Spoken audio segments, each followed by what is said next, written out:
Hey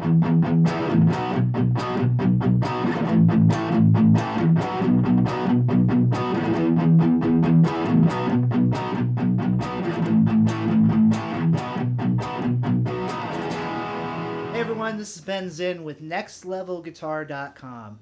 Today we're going to take a look at another of our Inspired By series guitar lessons in the style of some heavy chunkin' rock and roll here. We're going to be playing some power chords, doing some palm muting, having some fun today. So, hey, before we continue, take a look at this text box below. Click on this link in this YouTube text box, and what we're going to do for you is send you a free video lesson and a free ebook from NextLevelGuitar.com. It's not available on YouTube, only available through the website. So take a look at that and we'll continue on.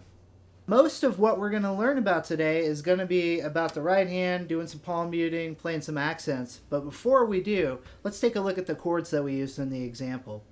I'm going to use 3 power chords here. An E power chord. And I can also play the low E string. That fits right in. So we'll be playing 4 strings there. B5, B power chord. And an A power chord. One piece of advice for you on these power chords that I have always found to be really helpful is kind of stack the fingers like this. It's almost like we're creating one big mega finger out of our 2 fingers. Really helps with moving around the chords as I'm trying to move around really quick and get from chord to chord to chord. If I can almost cement those 2 fingers together, makes your transitions nice and easy. Give it a shot. Okay, so we got our chords here. We're going to be using those 3 chords, and we're going to be creating some rhythmic variety through doing some palm muting and accenting with the right hand. This is really a hallmark of the style. So let's grab your E5 power chord, park it there, and we'll shift our attention to the right hand. Okay, so to palm mute, what I'm going to do is use the fleshy part of my palm here to deaden, softly deaden, the strings. I'm going to let that rest just ahead of my bridge and kind of let some of that excess skin flab just sort of hang out there. Try strumming while you're palm muting and listen to the sound. The key here is to still be able to tell what the chord is, but slightly dampen the definition of the chord. We don't want to hear it strummed just like it normally would be. If we hear that and it sounds out, then we know we need to add more palm muting. On the other hand, if I can't really tell what the notes are, then I'm palm muting too much. So it's all about finding a good balance for the position that you're resting your hand. Try experimenting with that until you get a pleasing sound. Once you got that down, we're just going to pump steady 8th notes on this chord and then lift off of the palm mute to create some different accented sounds. So practice playing your 8th notes, all downstrokes, pretty straight ahead.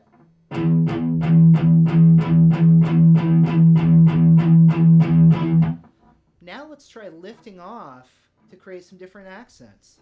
If we're counting our 8th notes, 1 and 2 and 3 and 4 and, let's for instance try accenting on beats 1 and 3. So I'm just going to lift off to create a different sound when I count 1 and 3.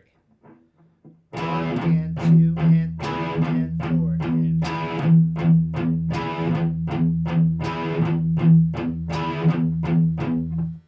Pretty straight ahead rhythm, so if you feel comfortable with that, you want to speed it up, by all means, go right ahead.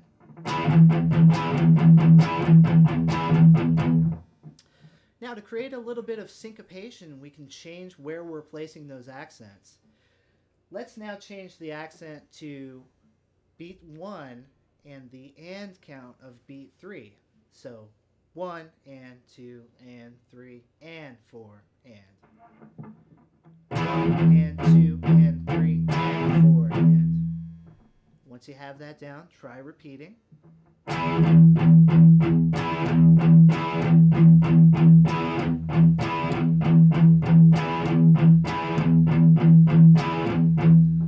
And for fun, speed it up.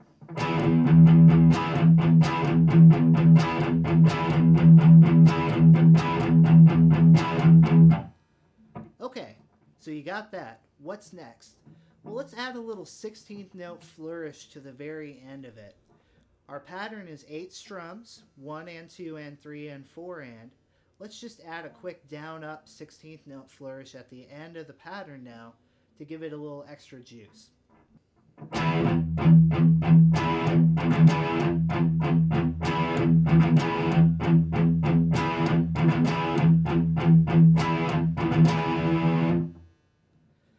Okay, now once we feel comfortable with all of those rhythms, we can start to combine those with our chord switches. Let's, for instance, take that same rhythm I just played and move it from E to B to A and back to B.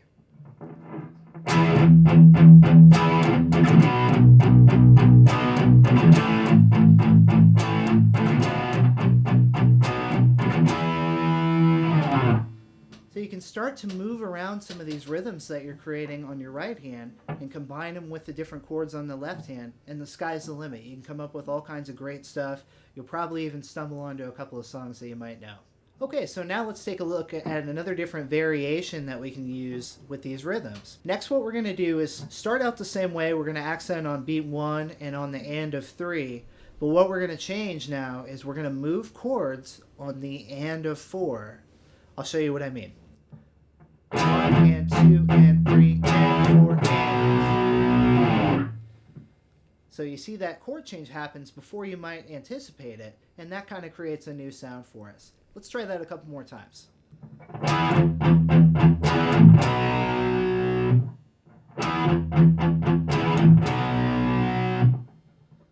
Now if we combine that approach with the previous rhythm, now we got 2 different rhythms we can sort of toggle back and forth.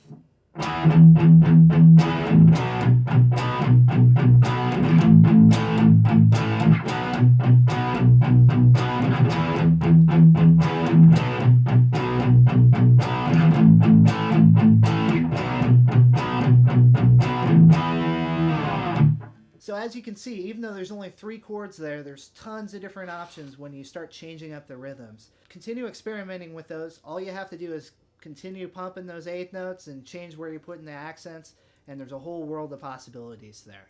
Hey, it's Ben Zinn. Thanks again so much for joining us today. Hope you had fun with today's lesson. Keep chugging on those 8th notes, and remember to check out our website at nextlevelguitar.com. We have tons of great content there, over 1,000 videos. Beginner, intermediate, advanced, any level, doesn't matter. We got you covered there. We'll see you back here next time. Thanks a lot. If I can almost cement those 2 fingers together, seems to make your transmission, it seems to make the car run better. Yeah, right. Make sure you put fluid in there too.